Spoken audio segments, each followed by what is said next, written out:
भगवान दुर्लभ नहीं है, भगवान से मिलाने वाले सद्गुरु दुर्लभ हैं, संत दुर्लभ है। सही रास्ता दिखाने वाले वो संत दुर्लभ है। मुझे पूर्ण विश्वास है मुझे नारायण मिलेंगे। और ऐसा कह करके ध्रुव जी ने नारद जी के प्रति अपना निश्चय और श्रद्धा व्यक्त की। नारद जी ने कहा, हाँ पुत्र तुझे अवश्य मिलेंगे, निश्चय वाले को नारायण मिलते हैं। और नारद जी ने ध्रुव जी का मार्गदर्शन किया है और द्वादशाक्षर मंत्र की दीक्षा दी है। 12 अक्षर वाला मंत्र दिया है। 12 स्कंधों की ये संगीता 12 अक्षर वाला मंत्र दिया है। द्वादशांगो वह पुरुष है, भगवान के 12 अंग हैं। 12 अक्षर वाला मंत्र दिया है। बेटा जपो, आप लोग भी बोल लीजिए। ओम नमो भगवते वासुदेवाय। ओम नमो भगवते वासुदेवाय। ओम नमो भगवते वासुदेवाय। ओम नमो भगवते वासुदेवाय। ओम नमो भगवते वासुदेवाय। ओम नमो भगवते वासुदेवाय। द्वादशाक्षर मंत्र की दीक्षा दी है, आराधना की विधि समझाई है और ध्रुव जी को आशीर्वाद दिया है। ध्रुव जी ने सद्गुरु नारद के चरणों में प्रणाम करके भजन करने के लिए मधुबन गए, यमुना के किनारे। और नारद बाबा सीधे आए राजा उत्तानपाद के पास। राजा उत्तानपाद सिर पकड़ करके बैठे हैं। नारद बाबा जाते हैं, नारायण नारायण नारायण नारायण नारायण नारायण नाम संकीर्तन करते हुए नारद बाबा पहुंचते हैं। राजा उत्तानपाद ने देखा कि नारद जी पधारे हैं। उठ करके नारद जी के चरणों में प्रणाम किया, आसन दिया है, पाद प्रक्षालन किया है, चरणोदक लिया है, लेकिन निराश है। नारद बाबा ने कहा, राजा उत्तानपाद यह मुंह क्यों लटकाए हो, क्या बात है?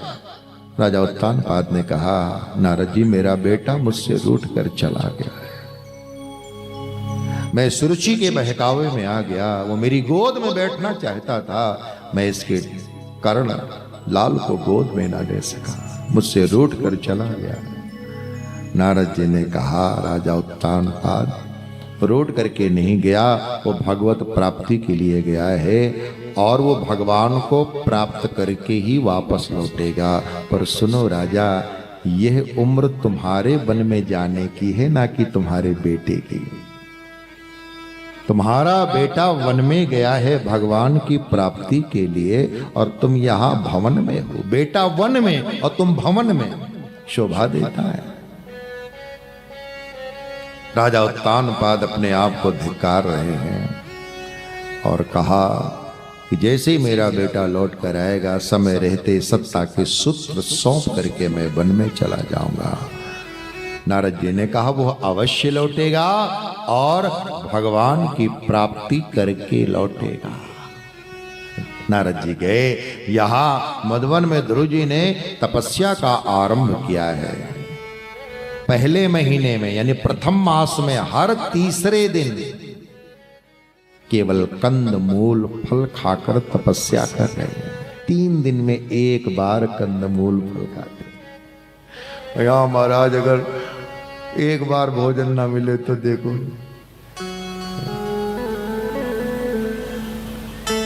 हम शिकायत और उल्हाना देने लगते हैं। देखो भगवान का जो भक्त है वो शिकायत रहित होता है। हमारे आपके जीवन में भक्ति आ गई है, उसके कुछ लक्षण हैं। हर स्थिति में वो अफर्मेटिव देखता है, पॉजिटिव देखता है, सकारात्मक देखता है।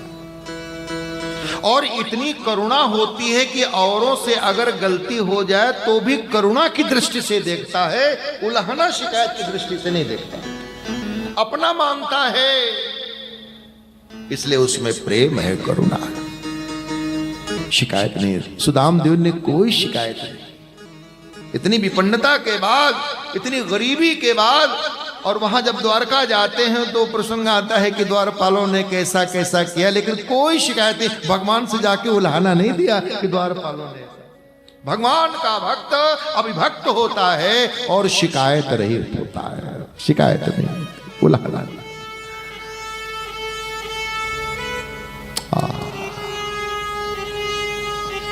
ध्रुव जी तपस्या कर रहे हैं क्योंकि प्रेम है, परमात्मा को पाना है। तो 3 दिन में केवल एक बार कंद मूल फल का सेवन कर रहे हैं प्रथम महीने में। दूसरे महीने में हर 6वें दिन केवल तृण पत्रादि खा करके तपस्या कर रहे हैं। बोले भक्त वत्सल भगवान की जय। प्रथम महीने में हर तीसरे दिन केवल कंदमूल फल खाकर तपस्या कर रहे हैं। दूसरे महीने में हर 6ठे दिन केवल तृण पत्रादि खाकर तपस्या कर रहे हैं। तीसरे महीने में हर 9वें दिन, 9 दिन में केवल जल पीकर तपस्या कर रहे हैं। चौथे महीने में हर 12वें दिन वायु भक्षण करके तपस्या कर रहे हैं, माने एक बार प्राणायाम करते हैं तो 12 दिन तक सांस नहीं लेते। और जैसे ही तपस्या ने 5वें महीने में प्रवेश किया, 5वें मास अनुप्राप्ते जित श्वासो नृपात्मज है। 5वें महीने में जैसे ही तपस्या ने प्रवेश किया, ध्रुव जी ने सांस लेना भी बंद कर दिया, श्वासों को जीत लिया। जहां बैठे थे उठ खड़े हुए, एक पैर के बल खड़े हो गए, दूसरे पैर को पहले वाले पैर पर चढ़ा लिया, हाथ जुड़े हैं, आंख बंद है, आंखों से प्रेमाश्रु बह रहे हैं और श्वासों को जीत लिया है। अब श्वास नहीं ले रहे, तपस्या करते करते ध्रुव जी भगवान के विश्व रूप में एकता को सिद्ध हो गए। अब भक्त और भगवान में कोई अंतर नहीं। अब चूंकि इन्होंने अपने श्वासों को रोक रखा है तो सकल सृष्टि के श्वास रुक गए, क्योंकि विश्व में एकता को उपलब्ध हो गए हैं। सकल सृष्टि के श्वास रुंध गए, देवता घबराए, भागे भागे आए भगवान के पास। भागवतकार लिखते हैं, देवा ऊचुः नैवं विदामो भगवन प्राणरोधम चराचरस्याखिल सत्वधाम्नः विधेहि तन्नो वृजनाद्विमोक्षम् प्राप्ता वयं त्वां शरणं शरण्यं। हे प्रभु, हम नहीं जानते सकल सृष्टि के श्वास क्यों रुक गए, सब लोग छटपटा रहे हैं, रक्षा करिए कृपालु, रक्षा करिए, हम सब आपकी शरण में। श्री भगवान उवाच, अब भगवान बोल रहे हैं, मां भैष्टवालम तपसो दुरत्यया निवर्तयिष्ये प्रतियात् स्वधाम। मां भैष्ट, भैष्ट माने डरो, मत डरो, मत घबराओ, ये कुछ और नहीं, ये मेरा भक्त तपस्या करते करते, मेरा प्यारा ध्रुव तपस्या करते करते मेरे विश्वरूप को एकता में सिद्ध हो गया है, मेरे विश्वरूप की एकता को उपलब्ध हो गया है, इसलिए इसने अपने श्वासों को रोके रखा है। इसके कारण सकल सृष्टि के श्वास रुक गए हैं।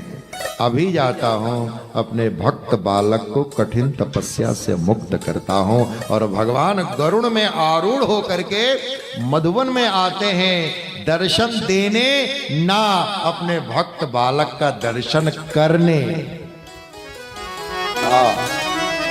और भगवान गरुड़ में आरूढ़ होकर के आए, देखा ध्रुव जी एक पैर के बल खड़े हैं और जिस पैर के बल खड़े हैं उस पैर के अंगूठे से धरती डोल रही है, इतनी तपस्या है, धरती हिल रही है। हाथ जुड़े हैं, और 5.5 वर्ष से कम उम्र है, आंखों से आनंदाश्रु प्रेमाश्रु बहे जा रहे। भगवान मंत्र मुग्ध होकर के अपने भक्त का दर्शन कर रहे। कैसी कैसी छवि, कैसी लीला भगवान देख रहे। अब प्रभु चाहते हैं कि भक्तराज ध्रुव जी के नेत्र खुले। अब ध्रुव जी अपने हृदय में नारायण का दर्शन कर रहे हैं, चतुर्भुज नारायण का दीदार कर रहे हैं, तो नेत्र बंद है और इतना पुलकित है, तन पुलकायमान है, रोमावली खड़ी है, आंखों से प्रेमाश्रु बह रहे हैं, तो मगन है भगवान के ध्यान में। प्रभु चाहते हैं कि नेत्र खुले, तो क्या किया ठाकुर जी ने, ध्रुव जी के हृदय में जो चतुर्भुज स्वरूप है उसको अंतर्धान किया। और जैसे ही अंतर्धान हुआ तो ध्रुव जी के नेत्र खुले, और जैसे ही नेत्र खुले तो जो नारायण हृदय में थे वो सामने प्रत्यक्ष खड़े। बोलिए भक्त वत्सल भगवान की जय हो। सशंख चक्रम सकरीट कुंडलम सपीत वस्त्रम सरशीरुहेक्षणम सहार वक्षस्थल कौस्तुभम श्रियम नमामि विष्णुम शिरसा चतुर्भुजम। शंख चक्र गदा पद्मधारी चतुर्भुज नारायण को प्रत्यक्ष देखा। हृदयस्थ नारायण प्रत्यक्ष सामने खड़े हैं। ध्रुव जी ने नारायण के चरणों में दंडवत प्रणाम किया। भगवान नारायण ने ध्रुव जी को उठाया और उठा करके बैठे और गोद में बिठाया, और ऐसे बैठे जैसे नन्हे से बच्चे को पिता या माँ ऐसे हाथ करके ऐसे भगवान बैठे हैं। ध्रुव जी की आंख से आंसू बह रहे हैं। माँ का आशीर्वाद याद आया। मेरी माँ ने चलते समय कहा था, शरीर के पिता भले ही तुझे अपनी गोद में ना बिठाए हो, लेकिन जगत के पिता तुझे अपनी गोद में अवश्य बिठाएंगे। जगत के पिता की गोद में बैठे हैं ध्रुव जी। ध्रुव जी भगवान को देख रहे हैं, भगवान ध्रुव जी को देख रहे हैं।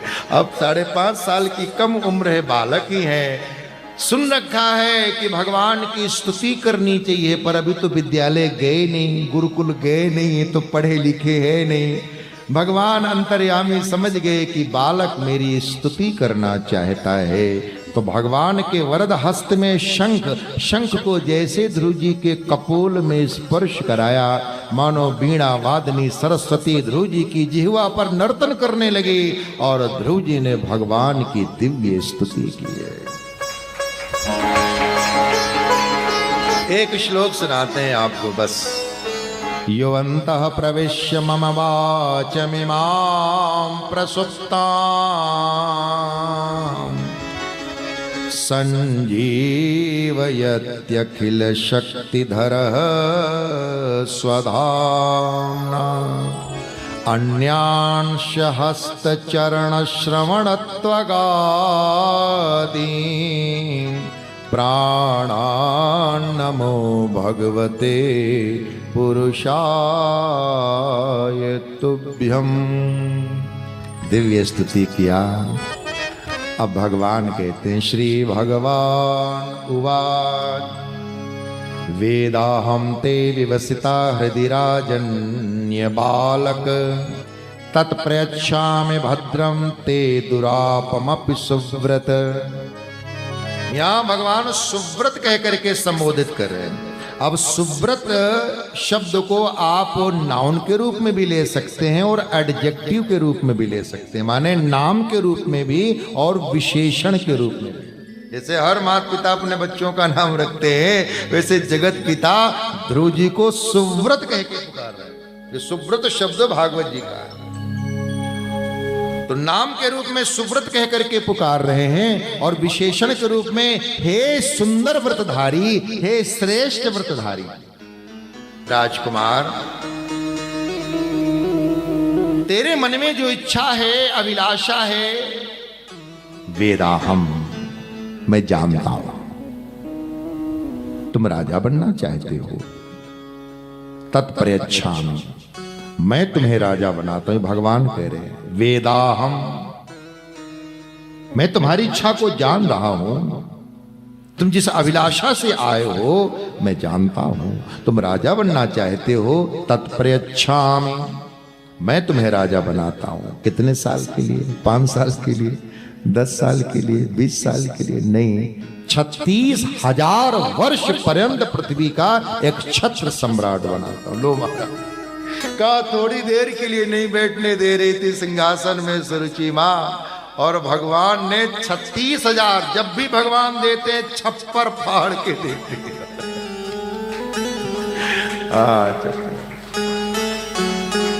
और फिर भगवान इतना खुश है अपने भक्त से, फिर भगवान ने कहा बेटा मैं तुझे वह अविचल स्थान देता हूं जिसकी सप्तर्षि परिक्रमा करेंगे। तुम उत्तम प्रकार से शासन करोगे और तदोपरांत जब तुम्हारा अंत समय आएगा, मेरा विशेष विमान, मेरी स्पेशल, ये गाड़ियां तो सेठों के पास बहुत होती हैं, लेकिन जब सदगुरु आए या कोई अपना खास आता है तो ड्राइवर को भी नहीं भेजते, अपनी गाड़ी लेके स्वयं जाते हैं कि सदगुरु आ रहे हैं, हमारा कोई विशेष आ रहा है ना। तो भगवान ने यहां कहा कि मेरा विशेष विमान तुझे लेने आएगा और मैं तुझे अविचल स्थान देता हूं जिसकी सप्तर्षि परिक्रमा। ये दिया, इहलौकिक भी दिया और पारलौकिक भी दिया। भगवान के भजन करने से दोनों हाथ में लड्डू है महाराज। और भगवान वरदान देकर के, आशीर्वाद देकर के अंतर्धान होते हैं। कथा को संक्षेप करते हुए ध्रुव जी आए अपने नगर में और सबसे पहले ध्रुव जी जाकर के सुरुचि मां को प्रणाम कर। देखिए भक्त में कोई शिकायत नहीं। अगर हम भजन भी कर रहे हैं और हमारे जीवन में ईर्ष्या है, शिकायत है, तो जांच लेना अपने आप को कि भजन नहीं हो रहा है। दवा भी खा रहे हैं और मर्ज दूर नहीं हो रहा है, तो सीधा सा अर्थ है कि दवा भी खा रहे हैं और बद परहेजी भी कर रहे हैं, तभी नहीं मर्ज ठीक हो रहा है। भजन हो रहा हो और ये जीवन में दुर्गुण बने रह जाए, इसका मतलब है कि कहीं ना कहीं बद परहेजी हो रही है। ईर्ष्या ना गई, प्रपंच ना गया, कपट ना गया, निंदा ना गई, तो भजन को जांच लेना, कहीं चूक हो रही है, कहीं त्रुटि हो रही है। नहीं हम आप होते तो सुरुचि को फूटी आंख ना देखते, लेकिन ध्रुव जी सबसे पहले सुरुचि मां के पास गए। भगवान श्री राम वनवास की अवधि पूरी करके आए तो सबसे पहले मंथरा के पास गए। कोई शिकायत नहीं, कोई उल्हाना नहीं, वक्त में कोई शिकायत नहीं। सुरुचि मां के चरणों में प्रणाम किया, मां आज तुम्हारी कृपा से मुझे भगवान का दर्शन मिला है।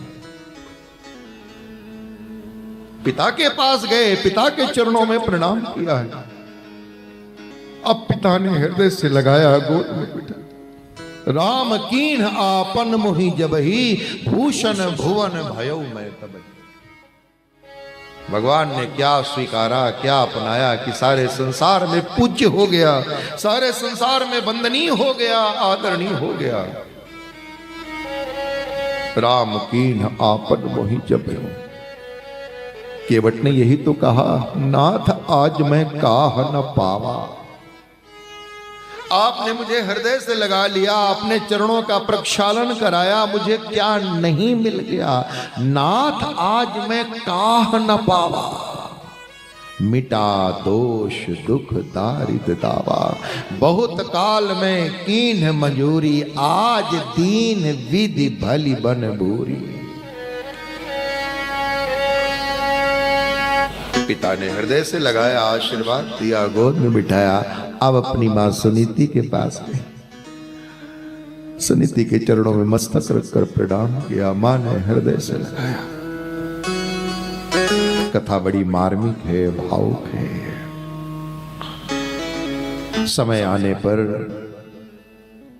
ध्रुव जी के 2 विवाह होते हैं, एक वायुपुत्री इला के साथ, दूसरा शिशुमार पुत्री भ्रमी के साथ। कल्प और वत्सर ऐसे पुत्र हुए। समय रहते ही राजा उत्तानपाद सत्ता के सूत्र ध्रुव जी को सौंप करके वन की ओर चले जाते हैं। ध्रुव जी ने उत्तम प्रकार से शासन किया और जब ध्रुव जी का अंत समय नजदीक आया तो ध्रुव जी ने भी अपने सत्ता के सूत्र उत्तराधिकारी को सौंप करके ध्रुव जी पुनः वन में आए। अब आए हैं गंगा के किनारे और बैठ करके भजन करने लगे। थोड़ी ही देर बैठे थे कि ध्रुव जी उठ करके जाने लगे तो गंगा मैया प्रकट हो गई और प्रकट होके कहा, ऐ भक्तराज, मेरे तट को छोड़ करके कहां जा रहे हो? तुम जैसे भक्त मेरे तट पर वास करते हैं, इसी से तो मेरी महिमा है।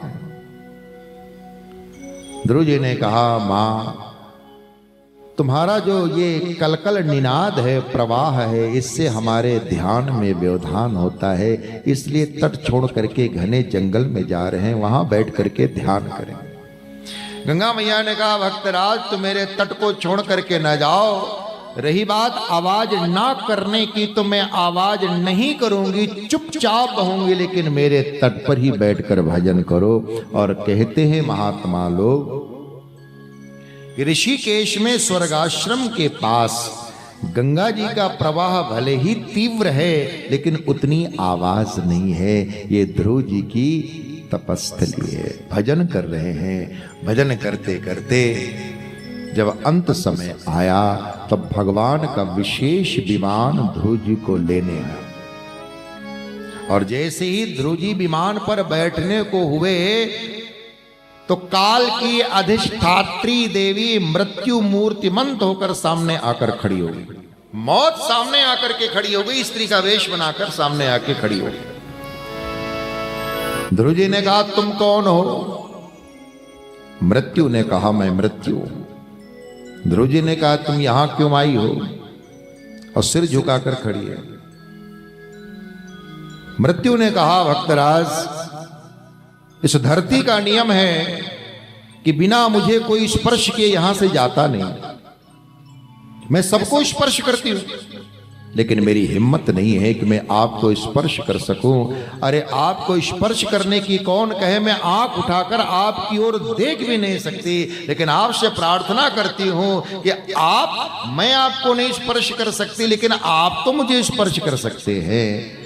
आप मुझे स्पर्श कर देंगे तो दो काम हो जाएंगे, एक तो धरती का नियम बना रह जाएगा और दूसरा आप जैसे भक्त का स्पर्श पाकर मैं पवित्र हो जाऊंगा।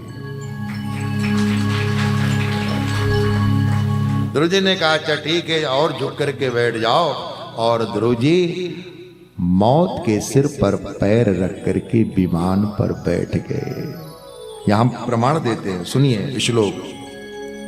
मृत्योर मूर्धनिम, मूर्धनि माने सिर, ये मृत्योर मूर्धनिम पदम दत्वा आरुरो अद्भुतम गृहम। मौत के सिर पर पांव रख करके विमान पर बैठ गए। भाव यह है कि भगवान के भक्त का मौत बाल बांका नहीं कर सकती। भगवान का भक्त तो मौत के माथे पर पांव रख करके भगवान के विमान में हंसता खेलता हुआ भगवान के धाम में जाए। ये भागवत की कथा सुनने से हमें प्रसाद मिलता है, मृत्यु का भय मिट जाता है, समाप्त हो जाता है। अगर हमने समर्पित होकर के श्रद्धा पूर्वक भागवत की कथा सुनी है तो प्रथम फल तो यही है कि जीवन से भय की निवृत्ति हो जाती है। और पार्षद विमान लेकर के जा रहे हैं और पार्षद ध्रुव जी की प्रशंसा कर रहे हैं, कीर्ति का गान कर रहे हैं कि वाह वाह इनकी तपस्या, इन्होंने इतनी कम उम्र में भगवान को प्रसन्न कर लिया और भगवान ने भी खुश होकर के इनको वो स्थान दिया है जिसकी सप्तर्षि परिक्रमा करते हैं। लेकिन ध्रुव जी विमान के पिछले भाग में बैठे रो रहे। एक पार्षद ने मुड़ करके देखा तो ध्रुव जी रो रहे थे। तो पार्षद ने कहा, भक्तराज, आपको तो खुश होना चाहिए, प्रसन्न होना चाहिए, राजी होना चाहिए। आपको तो वो स्थान मिला, वो पद मिला है जो बड़ों बड़ों को नहीं मिला, और आप रो रहे हैं। ध्रुव जी ने कहा मुझे कोई पद नहीं चाहिए, मुझे मेरी माँ याद आ रही है, जिस माँ ने मुझे जन्म दिया, पाल पोस कर बड़ा किया, सद संस्कारों का सिंचन किया, इतना अनादर अपमान अभाव सहित किया, उस माँ को छोड़ करके मैं कोई पद नहीं चाहता। तब भगवान के पार्षदों ने कहा भक्तराज, तुम जैसे भक्त को जन्म देने वाली माँ की सदगति तो सबसे पहले होती है। जरा देखो तो निगाह उठा के सामने भी एक विमान जा रहा है, और उस विमान में कोई और नहीं, तुम्हारी माँ बैठी। और जैसे ध्रुव जी ने देखा तो ध्रुव जी के आगे विमान में उनकी माँ बैठी है। ध्रुव जी ने अपनी माँ को प्रणाम किया। ऐसे भक्त को जन्म देने वाली माँ की सदगति पहले होती। इसलिए शास्त्रकारों ने कहा है कि माँ बनने का गौरव तो उसी नारी ने प्राप्त किया है, उसी स्त्री ने प्राप्त किया है जिसकी कोख से भगवत भक्त पुत्र उत्पन्न होता है।